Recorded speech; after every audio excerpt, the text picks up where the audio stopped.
Om Swastiastu, para pemirsa obrolan Bare Banjar di seluruh Nusantara yang pada saat ini kembali akan menayangkan suatu topik bahasan mengenai danau di Bali untuk kehidupan skala dan niskala. Tentu pada malam hari ini kita mempunyai narasumber yang luar biasa. Yang pertama, Ibu Dr. Niluh Kartini MS. Beliau adalah akademisi dan peneliti lingkungan hidup. Kualitas air danau sudah semua parameternya masuk ke kelas 4. Nah, itu akan sangat sulit untuk bisa kembali menyembuhkan. Lagi, ya. Mudah-mudahan penyembuhannya sulit sekali. Mudah-mudahan jadi dengan adanya Balai Banjar ini ya kita bisa bersatu padu, karena ini tidak mungkin diselesaikan oleh bupati saja, oleh Bapak Gubernur saja, atau oleh satu LSM, atau ini kita harus bersama-sama. Jadi secara skala niskala. Jadi kita selalu juga mohon kepada penghuni di sana, jadi supaya tetap juga, karena kalau danau itu hilang, jadi penghuni di sana juga akan tidak bisa apa-apa ya. Nah sekarang mudah-mudahan beliau-beliau yang bisa menjaga ya, jadi menjaga sehingga tidak sampai danaunya ini sampai kehilangan batas kerusakan itu. Jadi melebihi, kalau sudah melebihi ambang batas ya sangat sulit ya. Sekarang masih ada kesempatan ya. Kemudian ada Bapak Dr. Insinyur Wayan Darmawan. Beliau adalah sebagai warga yang terdampak di danau.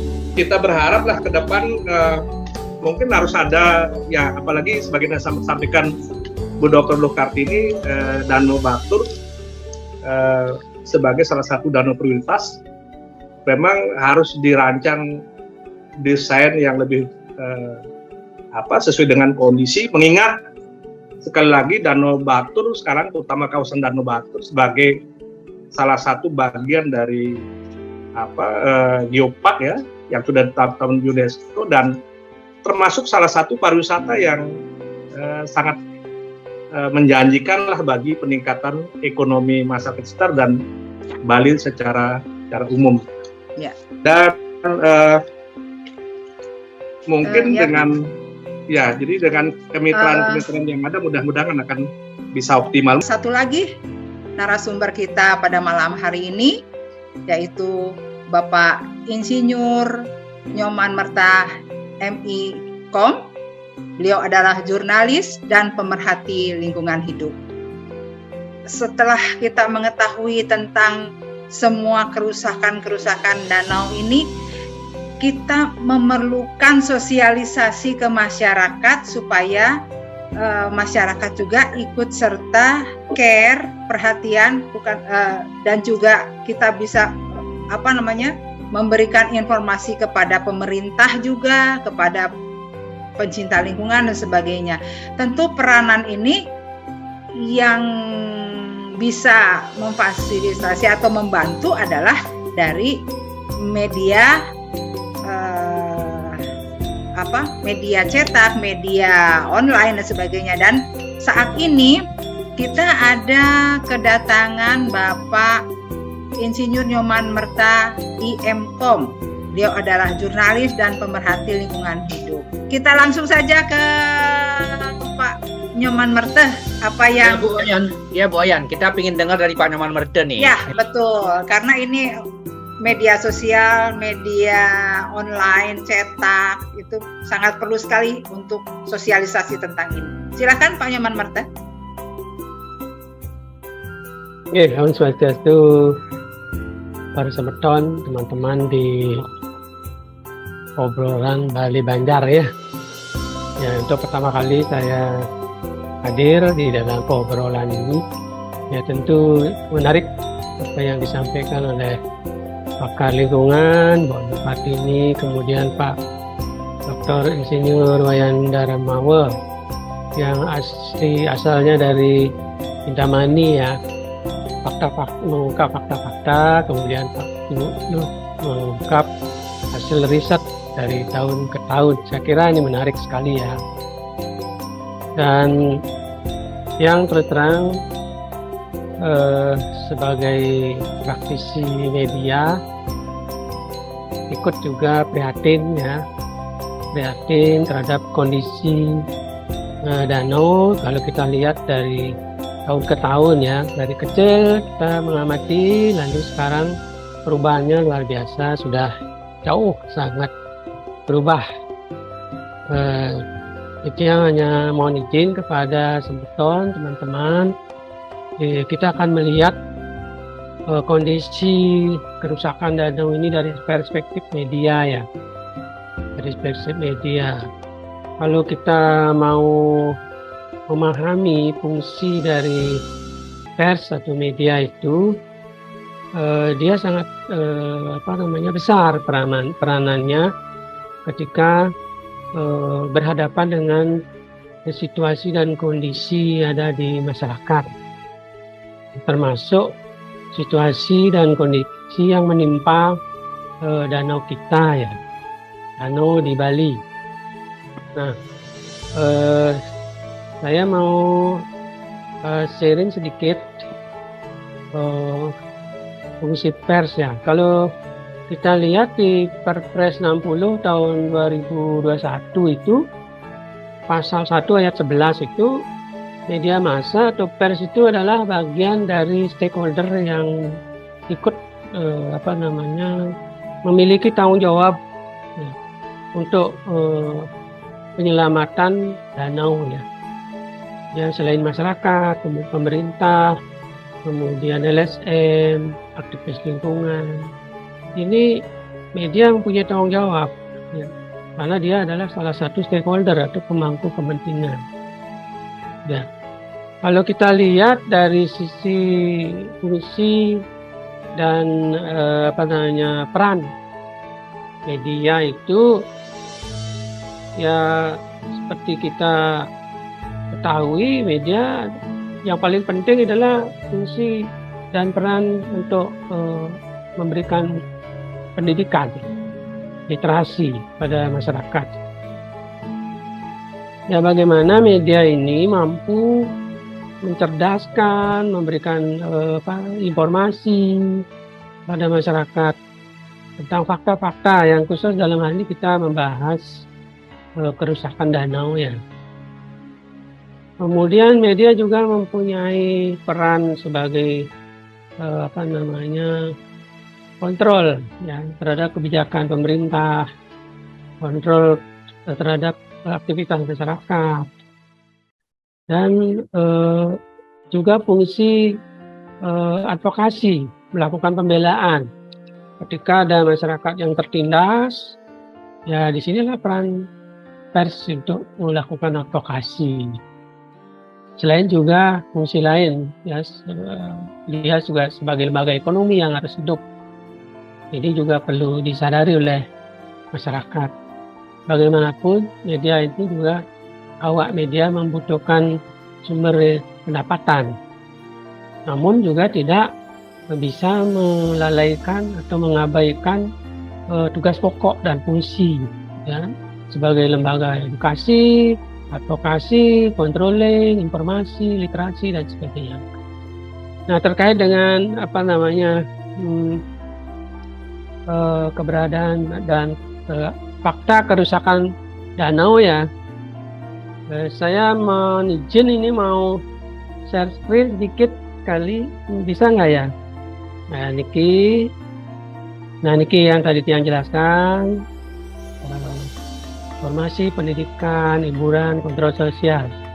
Kemudian lanjut ke Perpres ya, terkait dengan penyelamatan danau prioritas nasional yang sebelumnya adalah hanya Danau Batur, tadi dijelaskan oleh Bu Dokter Kartini, sekarang malah keempat danau yang ada di Bali.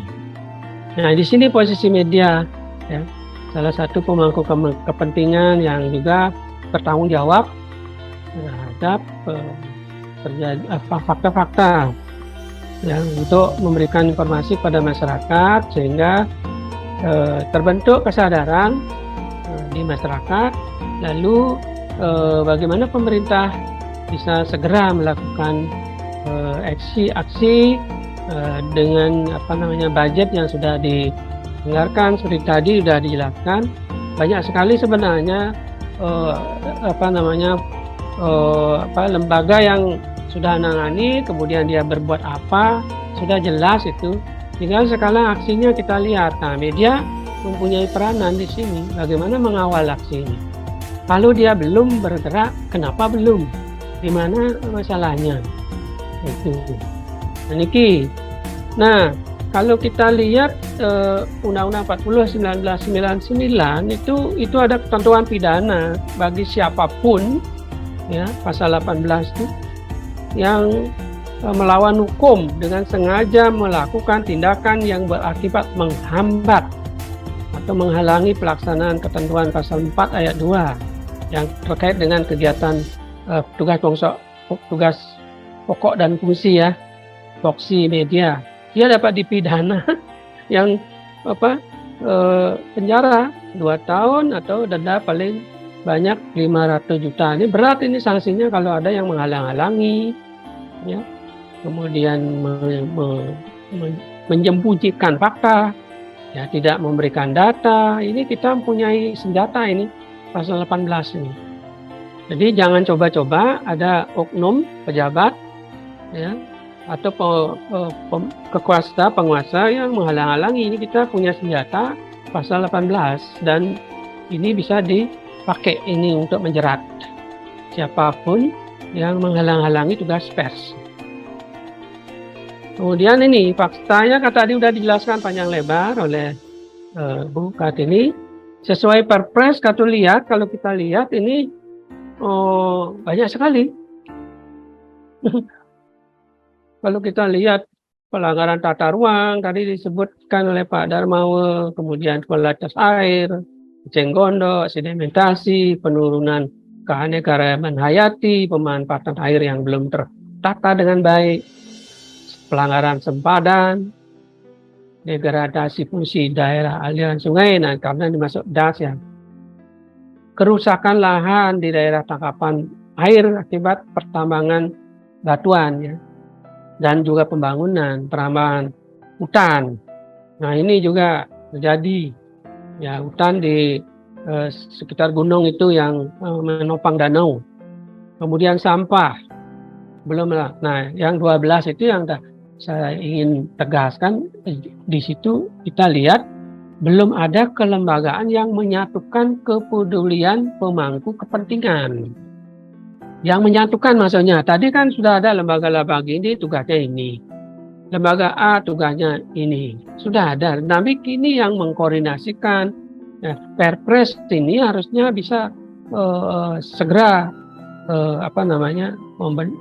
melakukan aksi nyata dan tentu dengan budget yang sudah dianggarkan, sehingga aksi penyelamatan danau ini benar-benar bisa berjalan. Nah ini kalau di Danau Batur tadi udah dijelaskan panjang lebar. Nah, Tiang tidak menjelaskan lagi, ya. Ini kerusakannya. Nah ini tadi kan Bu Kartini sudah menjelaskan. Ini kan kalau ini dibiarkan, maka ini kita akan bisa kehilangan tower, kehilangan sumber air, ya. Ini kan bahaya sekali. Jadi aksi skala ini perlu dilakukan oleh semua stakeholder dengan melakukan gerakan bersama, ya. Pembinaan oleh pemerintah untuk meningkatkan kesadaran masyarakat supaya meningkat, nih, bahwa danau ini penting untuk diselamatkan, baik itu lingkungannya maupun airnya.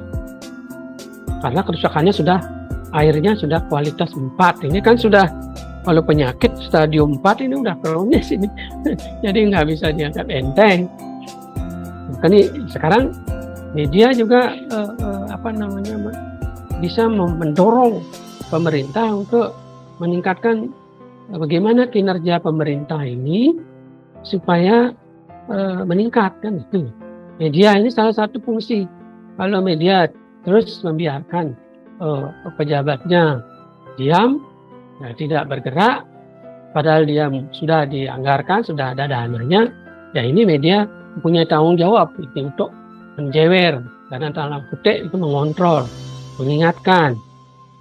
Dengan rakyat, dengan masyarakat, kita bersama-sama media untuk menyuarakan. Ini kenapa kok belum berjalan? Belum dijalankan ini tugasnya. Ada apa ini? Apa masalahnya? Kemudian harus ada kerjasama antara pemerintah, komunitas, aktivis, masyarakat, dan ya, pegiat-pegiat lingkungan. Harus ada kerjasama. Seperti tadi di dalam Perpres disebutkan itu sinergitas itu penting ini. Nah ini juga membutuhkan sosialisasi. Bagaimana caranya? Pemerintah harus menggandeng media supaya apa yang dilakukan oleh pemerintah itu bisa diketahui secara luas. Kemudian yang paling penting adalah harus jelas dianggarkan, dialokasikan budget untuk penyelamatan danau, karena ini memang tugas pokok pemerintah untuk menyelamatkan. Rakyat bisa mendukung, digerakkan, kemudian ada pertumbuhan ekonomi karena ada kegiatan. Saya kira itu. Kemudian di sini juga oknum pelanggar sempadan. Ini harus dimuat oleh media, kemudian pemerintah melakukan penegakan hukum juga harus dipublikasikan bahwa pemerintah sudah tegas untuk menindak, kan gitu. Kalau ini pelanggarannya dibiarkan oleh pemerintah, media juga abai, tidak melakukan fungsinya. Nah ini, maka apapun masalah yang terjadi di lapangan akan terus semakin parah dia. Nah media mengawal semua tindakan, kemudian juga kalau ada kegiatan masyarakat yang positif, yang bagus untuk pelestarian, ini juga media punya tanggung jawab untuk mengungkap, memuat, ya, mempublikasikan, sehingga bisa menginspirasi masyarakat yang lain. Jadi masyarakat harus yang mendukung itu, yang maksudnya adalah supaya mereka bisa menginspirasi. Contoh, tadi disebutkan sama Bu Loh, Kartini ada dibuatkan kelompok pertanian terpadu organik, ya, Sabica Itala ya. Ini saya kira penting untuk terus digemakan, digaungkan, disosialisasikan oleh media sehingga ini bisa menginspirasi masyarakat di sekitarnya, lalu menginspirasi masyarakat di luar Batur. Saya kira itu. Dengan demikian maka apapun yang dilakukan oleh masyarakat, baik itu yang melanggar maupun yang melestarikan, tetap harus diketahui secara luas. Jadi saya kira itu yang penting untuk kita ketahui bersama-sama, sehingga peran dan fungsi media publikasi, apalagi sekarang ada media sosial yang bisa dengan cepat ya. Saya kira ini juga merupakan satu peluang sebenarnya. Tidak ada sesuatu yang telat untuk dilakukan jika ya kita bersama-sama untuk bergerak ya. Jadi kalau tanpa ada peran fungsi media, saya kira orang yang tahu itu hanya kita aja, orang-orang yang terlibat di dalamnya, orang yang masyarakat di sekitarnya, ya, pemerintah yang turun, kemudian aktivis yang ke sana, kan itu aja yang tahu. Sedangkan orang yang di luar itu, masyarakat di luar nggak tahu dia. Ini peran media itu penting, sehingga dan mereka punya tanggung jawab ya. Dan, ya, punya tanggung jawab sehingga tidak boleh ada yang menghalang-halangi karena ada senjata pasal 18. Ya, pasal 18 ini bisa digunakan oleh awak media untuk menjerat. Saya kira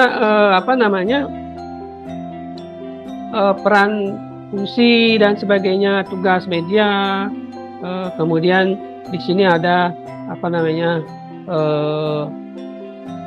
kerusakan-kerusakan yang terjadi, lalu upaya-upaya yang selama ini dilakukan itu mungkin belum mampu untuk mengerem kerusakan-kerusakan itu. Saya kira ini perlu menjadi concern kita bersama itu. Nike Dumon mungkin nanti ada yang perlu ditanyakan terus nge. Angge. Itu Dumon nge. Pak Nyoman Merte. Bagaimana ini teman-teman? Pak Beli Made Yase. Oh, Beli Made Yase. Silakan. Angkat tangan Bertanya dulu nih. sama siapa? Dari tadi duduk di pojok ini lama nunggu nih mau menanyakan lagi. Ya, menarik ya. Kita sekarang ini ada Pak Oyan Darmawan. Jadi apa yang dihadirkan di Balai Banjar ini tepat. Kenapa? Karena tadi dari Bu Dr. Kartini menyampaikan bahwa sudah banyak hal sebenarnya yang dibuat gitu ya. Sudah lengkap, sudah ada Pokja, sudah ada banyak hal yang sudah dibuat sehubungan dengan penanganan danau ini. Nah, sekarang Pak Nyoman Merte tadi, Pak Insinyur Nyoman Merte sebagai pengamat pers dan juga yang bergerak langsung di dalam bidang pers ya, ini sudah mengamati dan tentunya sangat nyambung karena apakah mungkin semua hal yang sudah dibuat, yang sudah ada, yang sudah dirancang itu kurang dipublikasikan. Nah, ini karena tadi dari fungsi media itu sudah jelas harus menyampaikan informasi, malah melakukan kontrol sosial, juga mengawal. Nah, ini. Nah, pertanyaan saya kepada Pak Nyoman, sejauh mana sebenarnya sudah publikasi, karena beliau mengamati ini. Kalau kita kan sepertinya jarang ya baca mengenai Danau Batur, mengenai danau, mengenai kerusakan lingkungannya gitu. Karena beliau Pak Nyoman kan karena bergerak di bidang pers mengamati. Sejauh mana sebenarnya publikasi yang sudah dilakukan? Apakah intensitasnya sudah cukup menurut pengamatan Pak Merte dari publikasi yang ada, sehingga seharusnya hari ini benar-benar seperti bahasa sekarang di media sosial itu dipiralkan. Ya. Misalnya apa saja hal-hal yang menyebabkan kerusakan itu, apakah publikasinya sudah dianggap cukup, apakah masih kurang? Nah, ini kita tanyakan kepada beliau karena beliau yang mengamati ya Bu Oyan ya, Pak Nyoman Merte. Betul. Silakan Pak Nyoman. Nge. Saya kira dia kan salah satu dari yang mewakili teman-teman ya, media ya. Salah satu dari insan pers ya bilang itu ya. Saya kira memang inilah kalau kita lihat apakah sudah cukup ya, saya kira belum banyak dimuat. Walaupun sudah dimuat kalau saya, karena saya mempunyai concern terhadap lingkungan. Setiap ada informasi yang berkaitan dengan lingkungan itu saya segera muat. Nah, tapi ini memang kembali kepada masing-masing perusahaan media ya. Sejauh mana masing-masing manajemen perusahaan media itu mempunyai kepedulian terhadap lingkungan, kan itu lagi. Dan masing-masing media mempunyai kebijakan sendiri-sendiri, di mana dia concernnya, di mana dia fokusnya, apakah di humanism, kemanusiaan, spiritual, ataukah di lingkungan, ataukah di kriminal, kan gitu, masih hukum, politik dan sebagainya, di lain-lain concernnya. Kalau kami kesehatan, lingkungan, spiritual itu concern itu. Jadi apapun yang menyangkut kesehatan, pendidikan, lingkungan, spiritual pasti kita utamakan untuk mendapat publish ya. Kita publish ya. Nah, memang ini merupakan tugas kita bersama juga supaya media semua mempunyai concern terhadap lingkungan, karena ini adalah menyangkut hajat hidup orang banyak kan itu ya.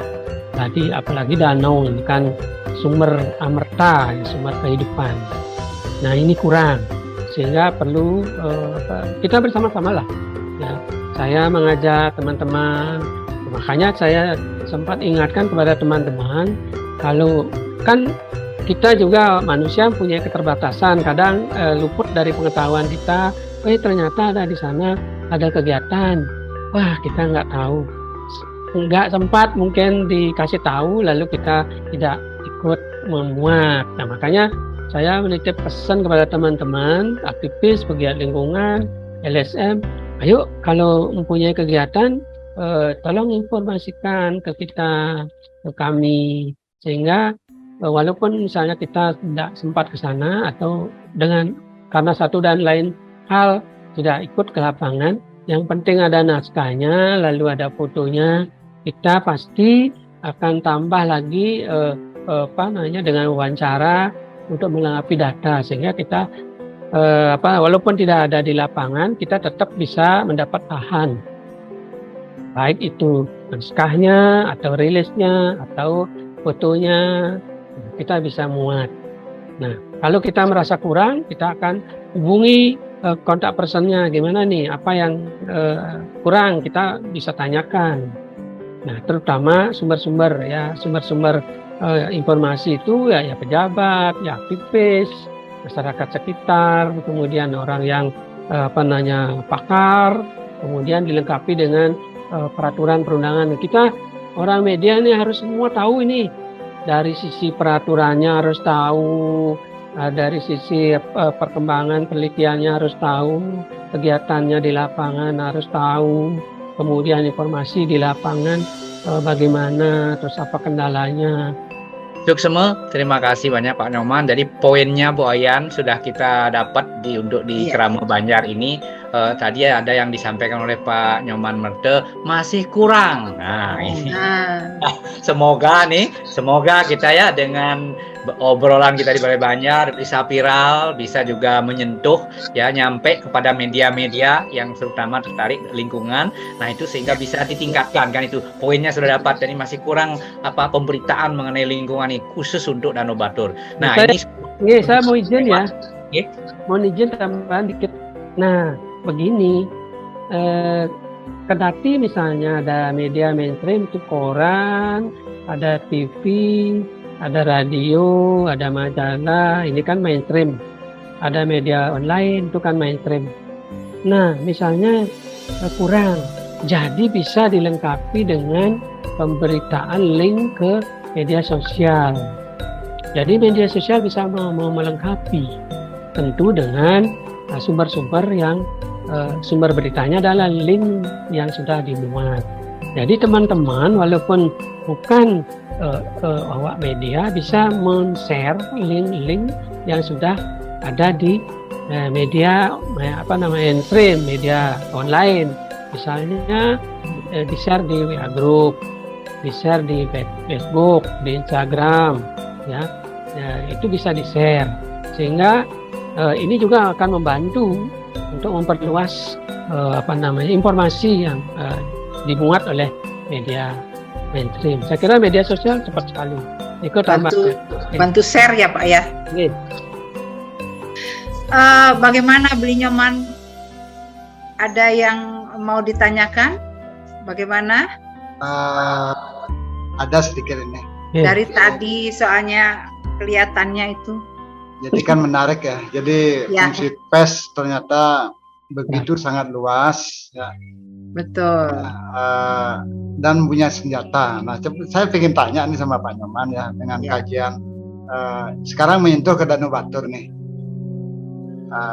Di dalam misalnya meliput tentang Danau Batur, pernah nggak mendapat tantangan seperti tadi, misalnya tidak dikasih berita oleh sumber-sumber beritanya itu? Mungkin bisa disampaikan hari ini, malam ini, sehingga besok orang tidak lagi menghambat berita-berita yang dari sumbernya. Yang dibutuhkan media, gitu ya?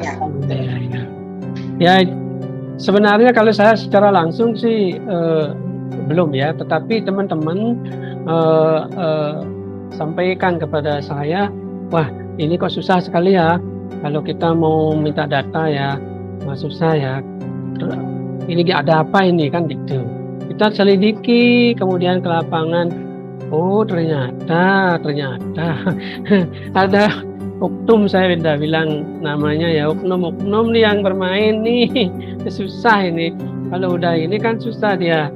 Oknum bermain dalam pelanggaran sempadan, kemudian dia membuat usaha di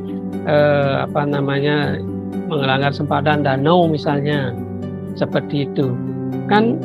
Nah ini dah, kalau ini sampai bisa tembus, bisa kita muat, ya ini tentu akan besar dampaknya ya, terutama untuk bagaimana supaya terjadi penindakan kan itu.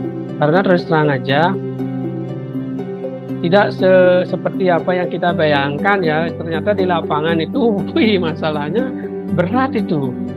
Terjadi saling ambil peluang gitu kan.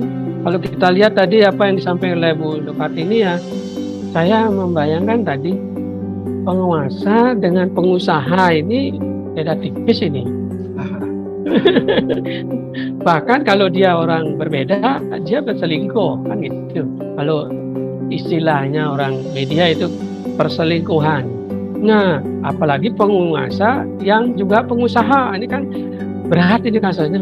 Gimana mau tadi dibilang kok lambat melakukan, Pak Darmawan bilang lambat, bukannya lambat, memang tidak ada niat gitu. Tidak ada niat untuk melakukan penegakan, tidak ada niat untuk melakukan gerakan. Karena apa? Lagi-lagi itu kepentingan. Jadi media di sini tangannya berat ini. Kalau sudah harus menyentuh, apalagi nama seseorang, itu kan ini berat, ini harus punya nyali nih. Punya nyali. Nah di sini letaknya tantangan media itu. Tetapi kita punya senjata pasal 18 Undang-Undang Pokok Pers ya 40 tahun 1999. Siapapun yang menghalangi tugas pemerintahan, tugas pers itu bisa diganjar dengan 2 tahun plus 500 juta. Ini berat ini hukumannya kalau menghalang-halangi. Maka ini berat. Ada lagi satu Pak Man, saya ingin tanya ini langsung aja ya ke permasalahan. Tadi Bu Dr. Kartini kan sudah menyampaikan bahwa di danau itu ada badan wilayah sungai yang didukung oleh badan otoritas dan bekerja sama dengan desa-desa di sekitarnya. Nah, Pak Nyoman sebagai pengamat media sudah malang melintang lah ya dengan teman-teman mengamati perkembangan yang terjadi, apalagi dibilang tadi bahwa badan tersebut sudah dibentuk tahun 2009 ya, udah hampir 13 tahun ya. Jadi menurut pengamatan Bapak dari pengamat media, apakah sudah menjalankan nggak fungsinya mereka itu? Karena mereka punya kekuasaan, mereka punya dana dan sebagainya. Ya, baik. Badan Otoritas Danau. Ya ini dari sisi namanya aja kita antara ya dan tidak, antara ada dan tidak. Maaf ini ya. Ya, kalau saja ini Pokja sebenarnya saya lurusnya Pokja. Pokja ya. Kelompok kerja ya. Sudah ada ya kelompok kerja ya. Tapi badan otoritas belum ada ya? Badan otoritas itu ada di BWS, dari wilayah sungai ya. Sungai ya. Ya. Nah, ini kan anggaplah ini pekerjaan idealisme ya. Pekerjaan memelihara lingkungan, melestarikan lingkungan. Ini selalu akan bertentangan dengan kepentingan bisnis. Ya, antara ekonomi tadi sebutkan ya Pak Bukat ini, ekonomi dengan lestarian ini tidak selalu bisa sejalan. Di satu sisi kita ingin danau ini lestari, ya, bersih airnya, kemudian alami, kemudian maju, masyarakatnya sehat kan gitu. Itu harapan ideal kita. Tetapi di sisi lain fakta yang terjadi, kegiatan masyarakat di sekitar itu ya kalau kita amati ya, coba kalau kita lihat tuh pemukiman semakin padat, kemudian pelanggaran sempadan semakin masif. Nah, ini kan menimbulkan limbah ini. Nah, limbahnya mengalir ke danau. Belum lagi tidak ada teknologi pengolahan limbah di masing-masing rumah tangga. Kemudian pertanian yang ada di sekitarnya pakai pestisida, pupuk kimia. Nah, secara tidak langsung dia air masuk ke tanah, lalu air tanahnya masuk ke danau. Danaunya tercemar. Airnya menjadi kualitas 4. Kan ini ya. Nah, ini gimana ini? Kan kalau tidak mempunyai concern bersama-sama, saya kira kalau sendiri jalan sendiri tidak akan bisa kita melestarikan danau kalau tidak ada lembaga yang bersama-sama, sebagaimana diamati tercantum dalam poin-poin di dalam persoalan Danau Batur misalnya di Perpres 60. Nah, kalau kita lihat ya, itu salah satu bentuk kerusakannya, bentuk masalahnya tidak ada komunitas bersama lah gitu ya, gerakan bersama. Nah, kemudian Pokja, saya sendiri belum dengar itu kegiatannya seperti apa, lalu mungkin masih menunggu aktivitas dari forum. Kalau ada forum danau, kemudian ada bupati, karena bupati adalah stakeholder untuk di tingkat daerah untuk Perpres ya. Di Perpres itu kan disebutkan itu gubernur, bupati, wali kota. Nah, kalau kita lihat itu timnya gemuk sekali. Timnya gemuk sekali. Nah, sekarang sampai ke daerah, bupati sekarang punya tanggung jawab ya. Kemudian ada tadi disebutkan Badan Wilayah Sungai ya, Badan Wilayah Sungai ya, Penida ya. Nah, ini harus ada sinergi. Kita belum melihat ini, belum melihat Pura ini. Kalau dari sisi saya sendiri ya, belum melihat ini gerakan. Buktinya apa? Buktinya kerusakan itu kok semakin parah itu kan. Kerusakan semakin parah, kemudian ini tidak ada penindakan, banyak sekali masalahnya. Lalu ada oknum-oknum juga ikut bermain di sana. Karena apa? Lagi-lagi kepentingan kepentingan ekonomi, kemudian kebijakan politik. Ini yang satu jalur dan sebagainya. Ini kan agak ribet ini masalahnya. Nah, sekarang setidaknya komunitas peduli melalui obrolan balik Banjar ini, kita ingin menggugah lah ya, semua pihak ya. Kita sebagai masyarakat menggugah stakeholder yang lain, pemangku kepentingan lain. Yuk kita bersama-sama yuk. Lalu sekarang misalnya tahun 2023 sudah turun misalnya budgetnya, anggarannya dari pemerintah pusat misalnya, disosialisasikan melalui media. Kemudian dilibatkan aktivisnya. Kemudian masyarakatnya diberikan kegiatan sehingga ada pertumbuhan ekonomi. Kemudian yang melanggar ditertibkan. Kan ada kalau pemerintah daerah kan punya polisi pamung praja ya, Satpol PP. Itu yang menegakkan aturan ya di lapangan. Kemudian ada polisi. Kan punya aparat. Kita kan bisa bersama-sama lah gitu. Kemudian masyarakat yang mempunyai kepedulian ini diberikan apresiasi, kemudian dihadiri kegiatannya oleh pemerintah. Kan kemudian media juga diundang. Sehingga ini sinergi apa yang dilakukan di sana dipublikasikan secara luas. Kemudian media juga punya tanggung jawab. Kemudian masyarakat menjadi tahu, oh ternyata di sana sudah ada gerakan pelestarian danau. oh ternyata bagus ya, ayo kita dukung rame-rame, kan gitu. Saya kira nih ke tambahannya. Enggak, nggak terasa nih semeton semua. Kita sudah 2 jam seperempat, saking ingin sebetulnya bertanya kepada Pak Wayan Darmawa yang tinggal di sana, karena tadi juga menarik sekali cerita beliau, pengalaman beliau di sana juga ya. Terima kasih banyak semuanya, tapi nanti kita undang lagi aja ya. Nanti kita undang lagi aja di obrolan berikutnya.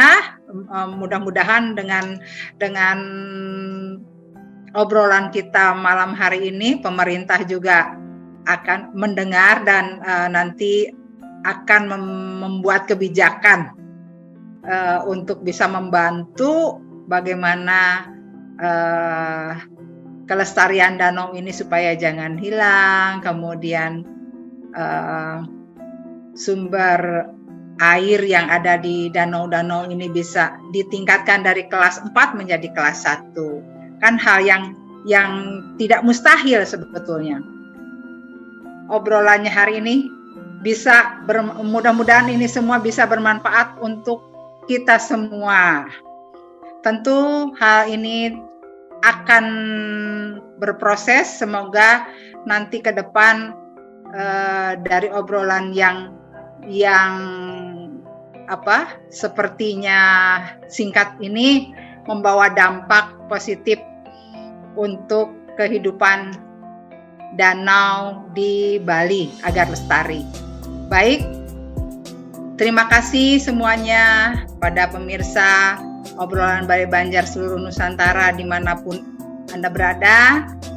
Jangan lupa tetap nantikan obrolan-obrolan selanjutnya. Kita tutup obrolan Balai Banjar online hari ini dengan Paramasanti. Om Santi Santi Santi.